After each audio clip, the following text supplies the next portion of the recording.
é a prática de se refletir ou pensar sobre alguma coisa ou alguém. É um ato que exige disciplina, já que nossa mente tende a vaguear, fixando-se ora em uma, ora em outra coisa. Mas a meditação é uma parte muito importante da oração, já que nossas ações são influenciadas pela vontade, e nossa vontade é influenciada em grande parte pelo que pensamos. Conclui-se que, se pudermos orientar nosso pensamento ou meditações, poderemos controlar nossas ações. Davi fez a seguinte oração: as palavras dos meus lábios e o meditar do meu coração sejam agradáveis na tua presença, Senhor, rocha minha e redentor meu. Salmo 19:14. Deus deu a Josué o segredo do seu sucesso e prosperidade. Não cesses de falar deste livro da lei. Antes, medita nele dia e noite, para que tenhas cuidado de fazer segundo tudo quanto nele está escrito. Então farás prosperar o teu caminho e serás bem-sucedido. Josué 1:8. De acordo com esta palavra, está claro que Deus queria que Josué meditasse sobre uma coisa específica. Ele deveria meditar sobre a palavra de Deus. A orientação que ele recebeu não foi para que meditasse sobre qualquer coisa, mas a força de sua mente deveria estar concentrada em algo concreto. Meus irmãos e irmãs, quando meditamos, precisamos fixar a mente com toda a clareza no assunto sobre o qual desejamos meditar. Muitos crentes começam a meditar sobre o Senhor, mas depois permitem que a mente divague desordenadamente. Afinal, pegam no sono ou ficam exaustos daquilo. Por causa disso, Deus deseja que meditemos especificamente sobre algum assunto. Por um determinado período de tempo, é preciso que sintamos prazer naquilo. Antes, o seu prazer está na lei do Senhor, e na sua lei medita de dia e de noite. Salmos 1:2. Então, é preciso que nos sintamos motivados. Para conseguirmos realmente meditar em alguma coisa, temos que enxergar os benefícios que nos advirão do assunto sobre o qual meditamos. Quem sente prazer na palavra de Deus irá de bom grado meditar sobre ela e receber sempre maiores conhecimento e compreensão espiritual. Os meus lábios falarão sabedoria e o meu coração terá pensamentos judiciosos. Salmo 49:3. Davi tinha constantemente disposição para louvar o Senhor através de salmos, pois estava sempre meditando na bondade de Deus para com ele. Como de banha e de gordura farta-se a minha alma, e com júbilo nos lábios a minha boca te louva. No meu leito, quando de ti me recordo e em ti medito durante a vigília da noite, porque tu tens sido auxílio, à sombra das tuas asas, eu canto jubiloso. Salmo 63, 5-7. E diz também: seja-lhe agradável a minha meditação, eu me alegrarei no Senhor. Salmo 104, 34. O apóstolo Paulo também percebeu a importância da meditação. Escrevendo a seu discípulo Timóteo, ele lhe diz o seguinte: não te faças negligente para com o dom que há em ti. Medita estas coisas e nelas sê diligente, para que o teu progresso a todos seja manifesto. 1 Timóteo 4, 14 e 15. Assim, ele instruíra a Timóteo para que se dedicasse totalmente ao ministério que lhe fora dado pelo Espírito Santo. E o meio pelo qual ele poderia chegar a essa devoção total era pela meditação. Mas aqui também, a oração era para que meditasse em uma coisa especificamente, e não em qualquer coisa. O profeta Isaías profetizou: que a maneira de se manter uma paz perfeita era estar em constante meditação acerca do Senhor. Tu conservarás em paz aquele cuja mente está firme em ti, porque ele confia em ti. Isaías 26:3. Sempre que estou preparando meus sermões, peço a Deus que ilumine minha mente, para que eu conheça os pensamentos do Espírito Santo, já que ele é o autor da palavra de Deus. Depois que termino o esboço, procuro meditar na mensagem que vou transmitir ao povo de Deus. E o Espírito me dá uma nova compreensão do significado da palavra e como devo aplicá-la para atender às necessidades das milhares de pessoas que irão ouvir a pregação. E isso vai desde a introdução, passando para cada um dos pontos até a conclusão. Embora dominicalmente tenhamos centenas de milhares de pessoas nos cultos, e embora a mensagem seja transmitida para diversos países pela televisão, creio que o Espírito Santo conhece a necessidade de cada indivíduo e atenderá a essa necessidade através de minha mensagem por ele ungida. E é pela meditação que fico sabendo o que devo dizer e quando devo dizer. E depois sempre me vem ao conhecimento casos de pessoas que ouviram a mensagem e receberam através dela alguma coisa de que necessitavam. Como eu soube exatamente o que deveria dizer? Eu não sabia, mas o Espírito Santo, sim, e ele comunicou aquela palavra à minha mente na hora em que eu meditava sobre o sermão. Mas eu não medito apenas nas mensagens, mas também em novas orientações e oportunidades que se me apresentam.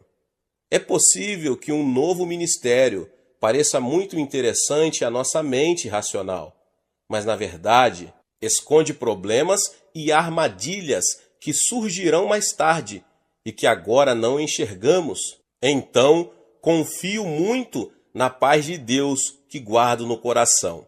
Meus irmãos e irmãs, sempre que medito sobre alguma decisão importante a ser tomada, o Espírito Santo me orienta. Assim, quando estou agindo de acordo com a vontade de Deus, sinto essa paz que ultrapassa todo o entendimento, já que realmente ela não pode ser compreendida e muito menos explicada. Mas quando existe no projeto alguma coisa que poderá prejudicar a mim ou a obra de Deus, fico sabendo disso, pois o Espírito Santo remove essa paz e dessa forma revela o fato. Para conseguirmos meditar com sucesso, precisamos primeiramente colocar-nos diante de Deus em silêncio. Depois que permanecemos quietos durante alguns instantes, toda a agitação que geralmente cerca as pessoas muito atarefadas se dissipa, e aí estamos preparados para meditar.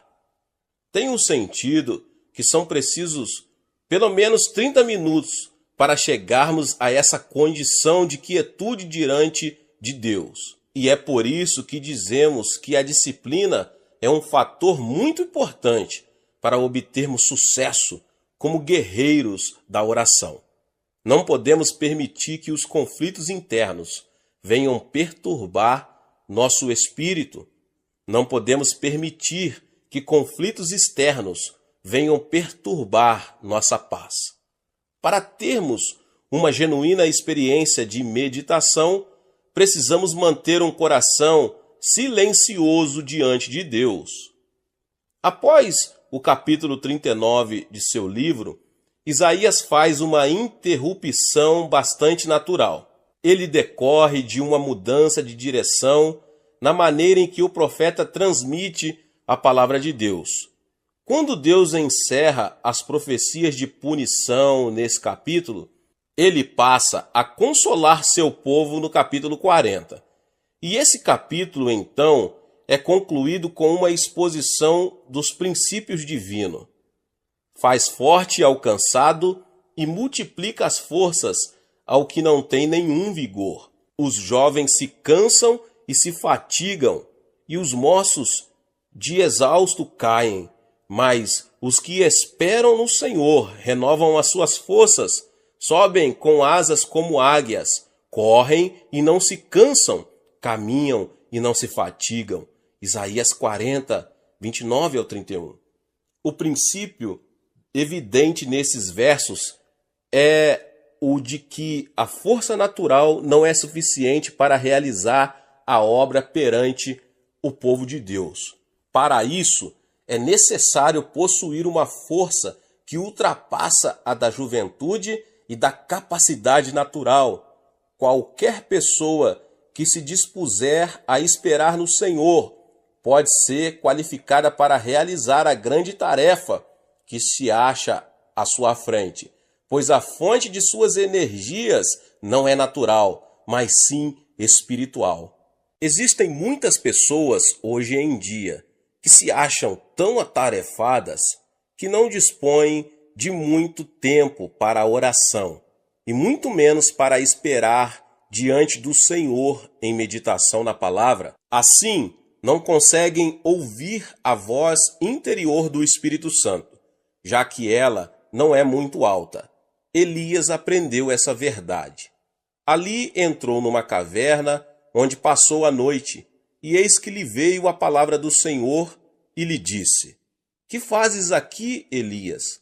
Ele respondeu: Tenho sido zeloso pelo Senhor, Deus dos exércitos, porque os filhos de Israel deixaram a tua aliança, derribaram os teus altares e mataram os teus profetas à espada, e eu fiquei só, e procuram tirar minha vida. Disse-lhe Deus: Sai e ponha-te neste monte perante o Senhor. Eis que passava o Senhor, e um grande e forte vento fendia os montes, e despedaçava as penhas diante do Senhor. Porém o Senhor não estava no vento. Depois do vento, um terremoto, mas o Senhor não estava no terremoto. Um fogo, mas o Senhor não estava no fogo. E depois do fogo, um cicio tranquilo e suave. Ouvindo-o, Elias envolveu o rosto no seu manto e, saindo, pôs-se à entrada da caverna. E eis que lhe veio uma voz e lhe disse: Que fazes aqui, Elias? 1 Reis 11, do 9 ao 13. Meus irmãos e irmãs, Elias aprendeu que a orientação desejada não estava nas manifestações ruidosas do terremoto, do fogo ou do vento. Não. O Senhor lhe falou com uma voz tranquila e suave.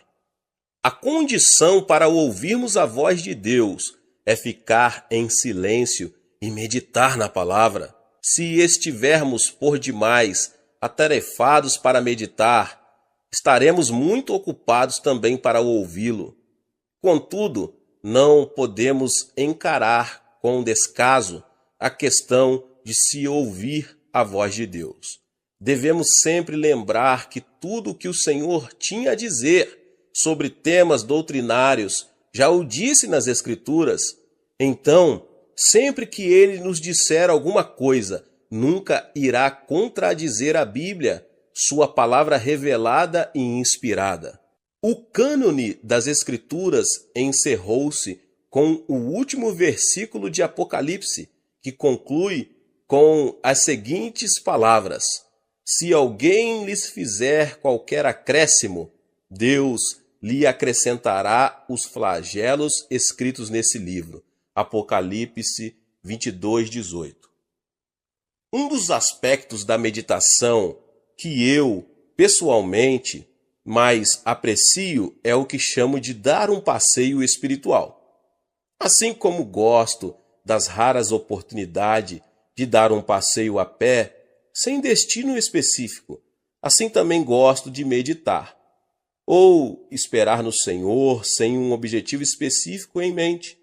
Fico simplesmente quieto, na presença de Deus, e gozo dessa presença. Nesse momento, não tenho nenhum desejo especial. Quero apenas a presença dele. Então procuro isolar-me, sento-me numa poltrona confortável, fecho os olhos e me ponho a esperar no Senhor. Posso não ouvir nada e não sentir nada, mas sempre me sinto revigorado após esse passeio espiritual com meu querido Senhor.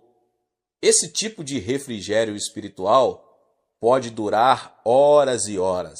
No livro de Judas, lemos o seguinte a respeito de Enoque. Quanto a estes, foi que também profetizou Enoque, o sétimo depois de Adão, dizendo: Eis que veio o Senhor entre suas santas miríades, para exercer juízo contra todos e para fazer convictos todos os ímpios, acerca de todas as obras ímpias que impiamente praticaram e acerca de todas as palavras insolentes que ímpios pecadores proferiram contra ele.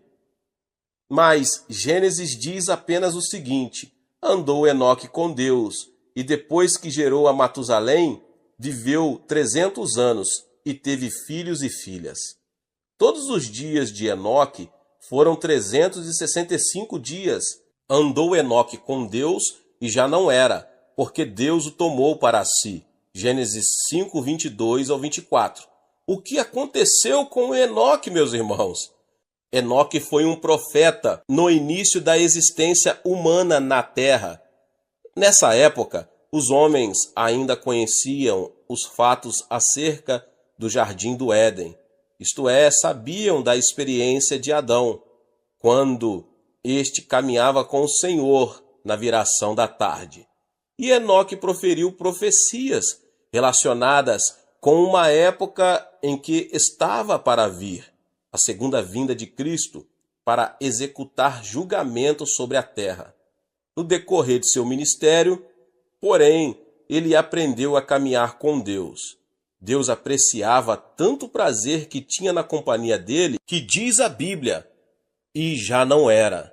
Deus o levou para o céu, para gozar de sua companhia o tempo todo, e ele também estava aguardando a segunda vinda de Cristo, quando Enoque também será um dos 10 milhares de santos, ou um número incontável de santos que retornarão com Cristo, o justo juiz. Consegui cultivar uma comunhão íntima com o Senhor, que tornou meu espírito mais aguçado e faz com que eu supere os ataques de Satanás. Não existe nada mais importante para mim do que esse ilimitado momento de comunhão que tanto aprecio. Muitos dos membros de nossa igreja gostam de ir para o monte da oração para praticarem esse tipo de comunhão e meditação na palavra. Outros arranjam um lugar em sua casa mesmo, um lugar silencioso. Na verdade, o lugar onde meditamos não tem muita importância. O importante é que pratiquemos a meditação na palavra e a oração por todos os dias das nossas vidas. A oração gera uma mudança pessoal em nossa vida. Não existe nada que possamos fazer para que nos traga mais benefícios do que a oração. Pela oração, o saldo da nossa conta no banco espiritual de Deus passa a ficar favorável a nós. Através dela, recebemos bênçãos espirituais, mentais e físicas. Nós, os seres humanos, fomos criados de uma maneira maravilhosa. Deus nos criou à sua imagem e semelhança. Nosso potencial é muito maior do que imaginamos. Só utilizamos uma pequena porcentagem de nossa capacidade mental. A capacidade de tolerância, força e longevidade de nosso corpo é muito superior à que temos. Nosso espírito pode experimentar muito mais das bênçãos de Deus do que as que experimentamos. A oração gera uma atmosfera na qual podemos prosperar e ser saudáveis, assim como nossa alma é saudável. Desde o início dos registros da história, o mundo tem sido beneficiado pela literatura.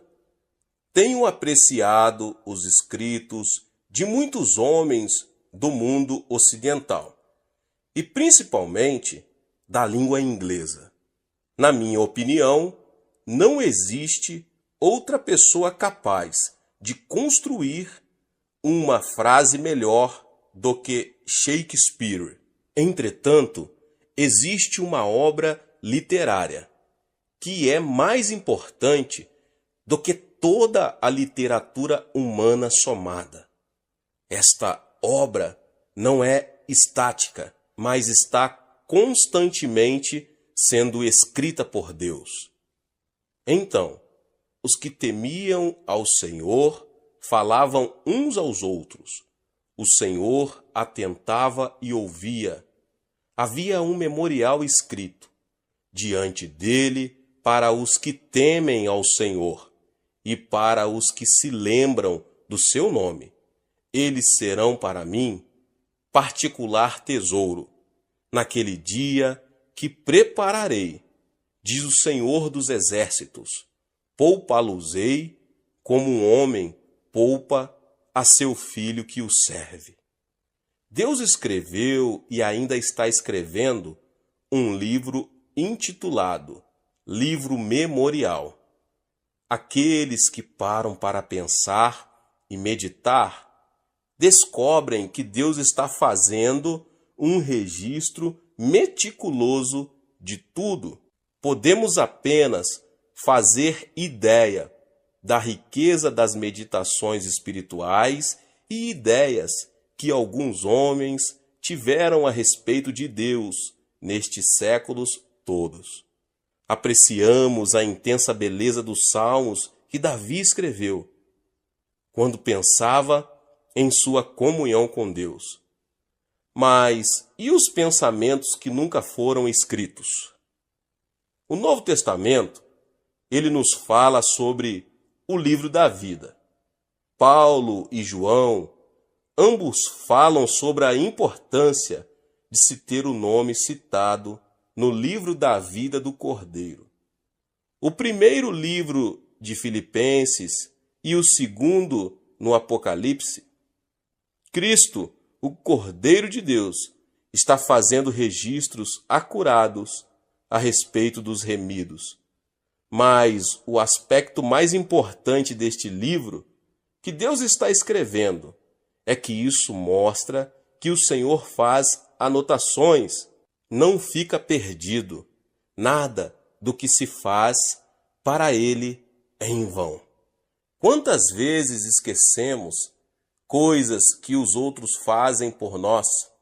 Eu já disse várias vezes que os favores que as pessoas nos prestam são como escritos em água, desaparecem rapidamente.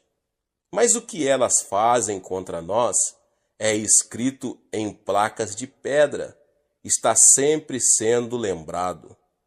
É de extrema importância que nós lembremos de que nada é esquecido realmente, a não ser os pecados perdoados e que são encobertos pelo sangue de Jesus Cristo. Então, nossas orações são sempre lembradas. É muito importante a perseverança em oração.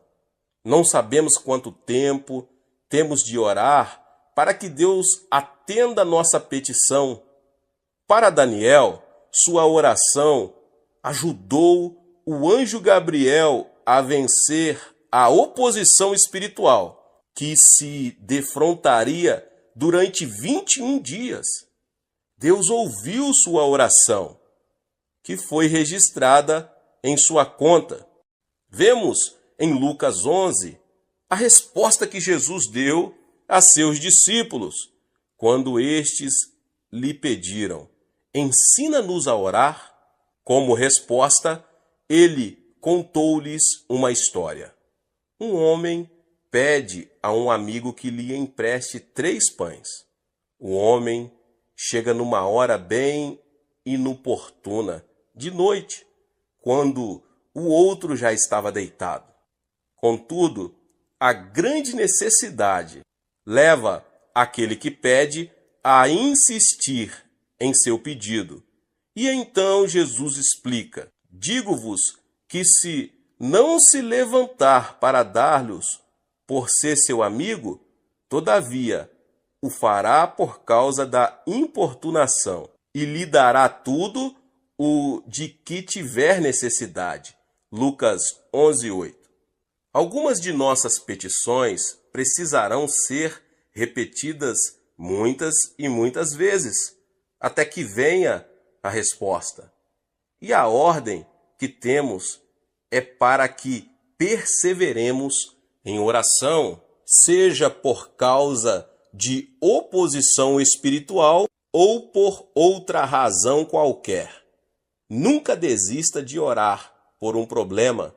O que teria acontecido se Daniel tivesse parado de orar após o 5º dia ou após o 10º? Lembremos sempre que Deus é fiel. Ele atenderá nossas orações. Ele atenderá se orarmos sem esmorecer. Ore para que o saldo da sua conta de oração esteja fortemente a seu favor. Havia uma senhora em nossa igreja, cuja filha não estava levando uma vida cristã. E parecia que quanto mais ela orava, mais a filha seguia os amigos mundanos. Um dia, ela me ouviu falar sobre esse assunto. A mãe recomeçou a orar com toda perseverança, sem se deixar esmorecer, apesar de as circunstâncias piorarem.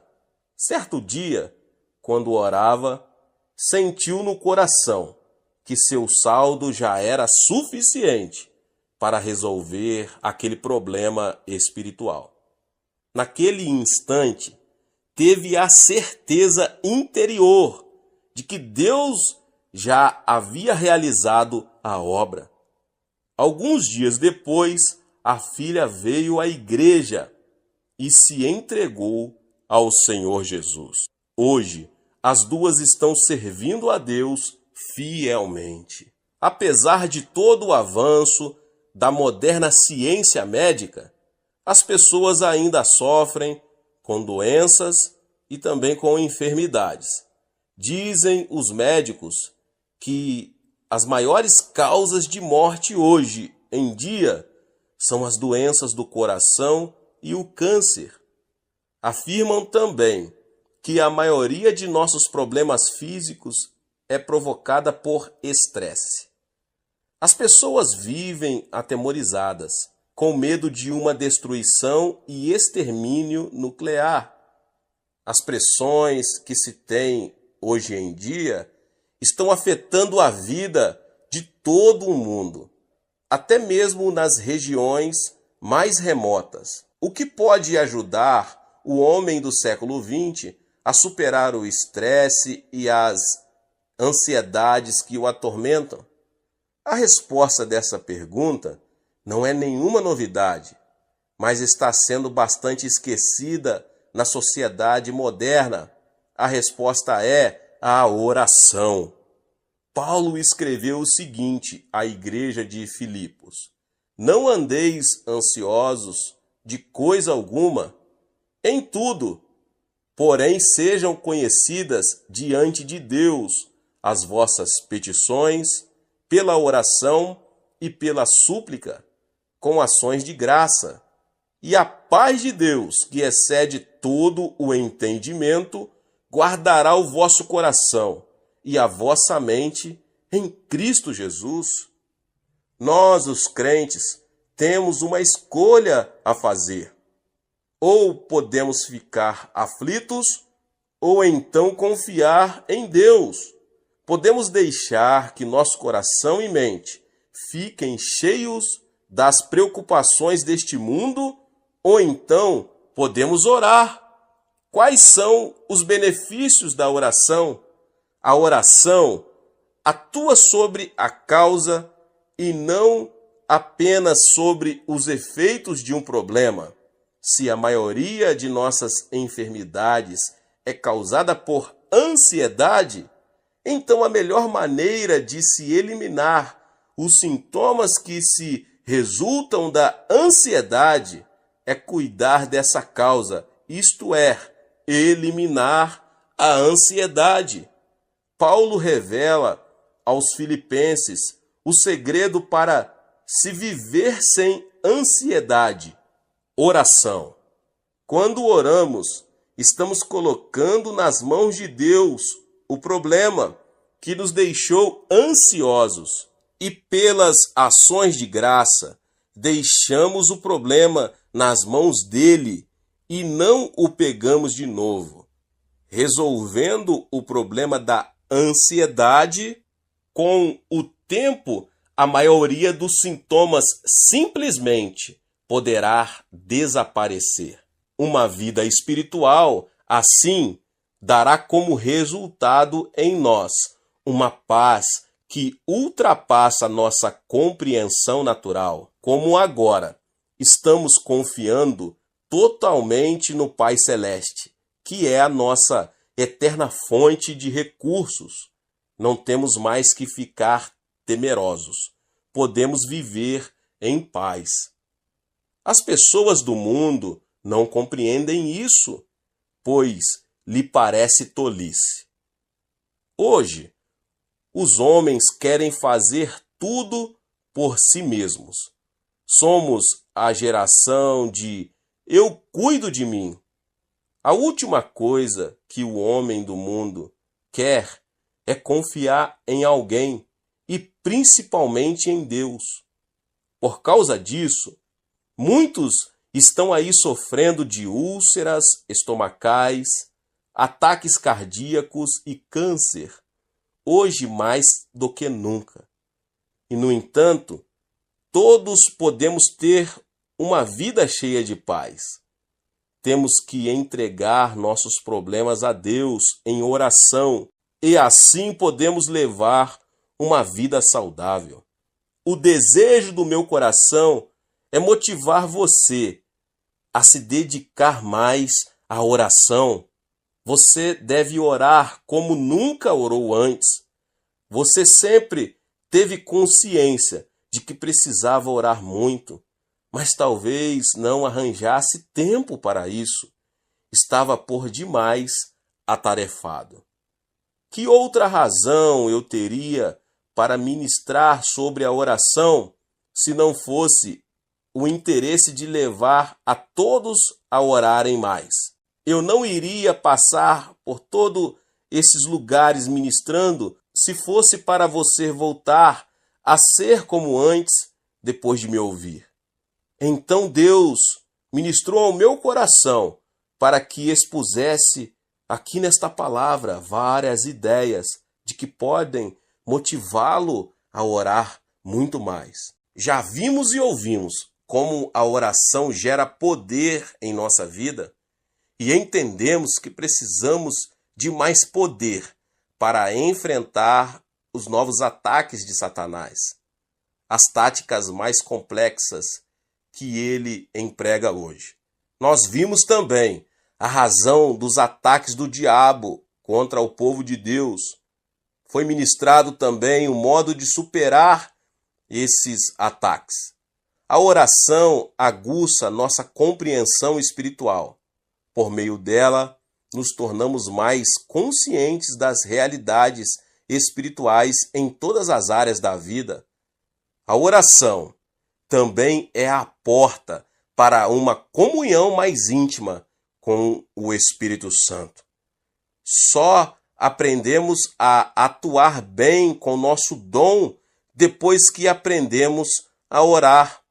Cada um de nós recebeu um dom espiritual e precisamos aprender a pô-lo em prática. E o meio pelo qual aprendemos isso é a oração. Examinemos também o saldo espiritual que se pode adquirir pela oração. Nossas petições serão atendidas por meio da persistência em oração. A oração é o segredo para se conservar a saúde física. Que bênção é possuir boa saúde e não precisar ficar lutando pela cura. Todos nós fomos criados com o desejo de ter as coisas que sentimos que irão contribuir para o nosso bem. Como acabei de ministrar aqui, podemos nos beneficiar da oração tanto em nosso corpo como alma e espírito.